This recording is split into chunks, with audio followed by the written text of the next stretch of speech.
দীর্ঘ প্রতীক্ষার অবসান ঘটিয়ে মুর্শিদাবাদ জেলার দেবাইপুর থেকে দাদমাটি প্রাইমারি স্কুল পর্যন্ত ঢালাই রাস্তার শুভ উদ্বোধন হলো আজ।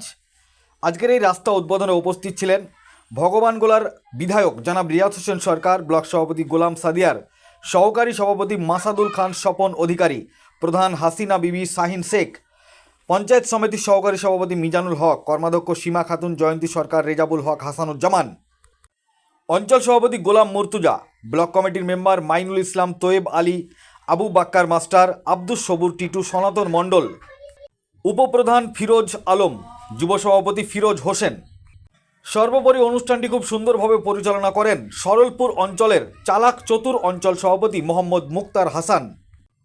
রাস্তা উদ্বোধন শেষে কর্মী সমর্থকদের নিয়ে এবং এলাকাবাসীকে নিয়ে দেবাইপুর বাজারে একটি পথসভারও আয়োজন করা হয়।